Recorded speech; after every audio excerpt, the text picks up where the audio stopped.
welcome back. Well, they are the folk singers from Melbourne who became global superstars. In the 1960s, the Seekers dominated the charts around the world, but very little has been chronicled on how the Seekers became the mega group that they did. Athol, Bruce and Keith have a brand new album that celebrates the early years of the band, and our very own Denise Scott caught up with the original Seekers for this interview. You ready? Right, let's make this the one.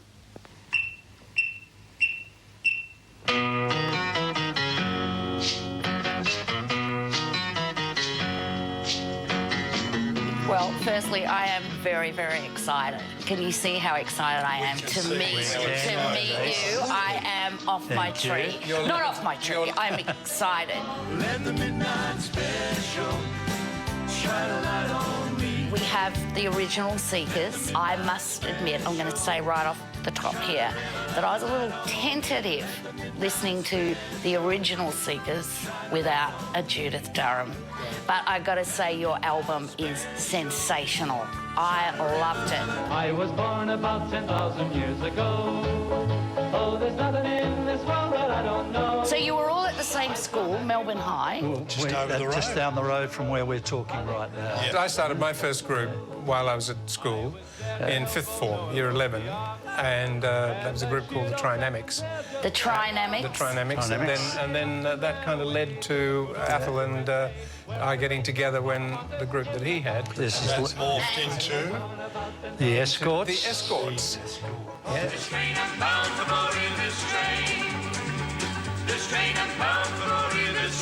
In January 1962, the four of us decided to call ourselves the Seekers. It was either that or The Searchers. We tossed a coin. Yeah. We often get asked, how did you find the name?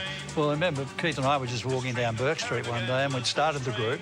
I'd met Bruce in the advertising agency that we both worked at, and we started playing at parties together anyway with this little folky group together, and we went, folk names, oh, Searchers or Seekers? Toss a coin. Seekers.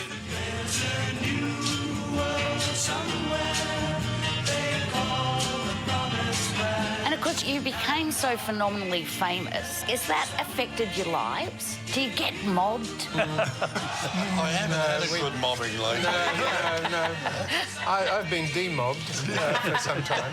But no, we don't. Our fans are extremely respectful. We have They're extremely old. Old fans, yes, sir. Extremely, and they are extremely respectful, and they're lovely, lovely fans. We just love having fans like that. They call Mama Rita and my daddy Jack. The little baby brother on the floor is Mac. I should really introduce you, Michael. Hello, who are you? You're part of the original Seekers, but you're not. That's right. So I joined the group basically as the guitar player in the band back in '88, and I've basically been with them ever since, really. Family. Been part of my family. The lovely thing about this is that the album is called Back to Our Roots, and the Seekers' story is now turned full circle, right back to original Seekers from early 1962, but with Michael taking the fourth spot. The selection of songs just happened. We said, what do you think about this one? We generally agreed on what these songs were because they were material that we grew up with, songs that we wished we had recorded along the way and didn't. Like what well, sort of... how about Adios Amor for one, which was written by the great Tom Springfield that was offered to the Seekers with Judith with us, and it was knocked back. Why was it knocked back? Judith didn't like the song titles in a foreign language. So it became a #1 worldwide hit for Jose Feliciano. So were you all... No. We sort of moved on from that moved one, on. because Tom Springfield, bless his heart, he came up with some amazing songs for us, and that happened to be one of them, which we didn't agree on. A couple of other tracks that he wrote for us became album tracks and not singles, but after writing songs like I'll Never Find Another You and World of Our Own and Carnival's Over, etc., you know, he really did a massive amount for us.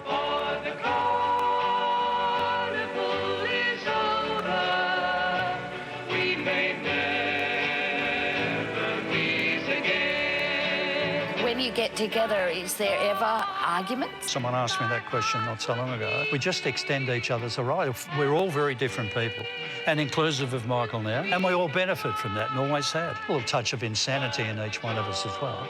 A lot of silliness. Speak fierce. A bit of goonery. Yeah, a lot of silliness.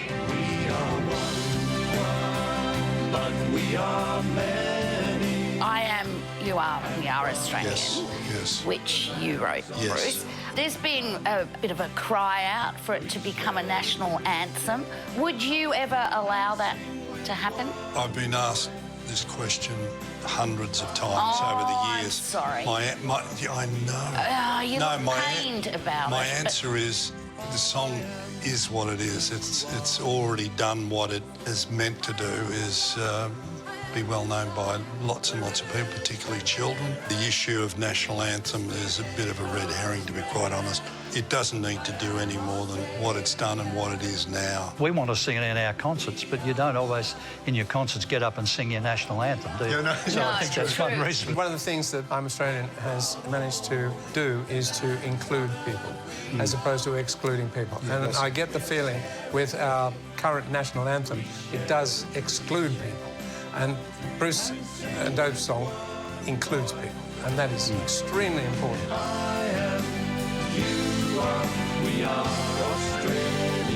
With the group and Judith and everything, I was able to always say, you know, that I'm playing with three of the best musicians that the country's ever produced. Hopefully, we'll go on for a lot longer while we're blessed with good health. It's been a lot of fun. I mean, it's been a cracker, but they just do it so easily. To sing a worried song, oh yeah, it takes a worried man. To sing a worried song, oh yeah, it takes a worried man. To sing a worried song. Ah, what beautiful harmonies and music. The original Seekers album, Back to Our Roots, it's out now. They'll be touring later this year. And we should point out the chat was filmed with Fab Scotty at the Como Hotel in Melbourne, so thanks to the team there.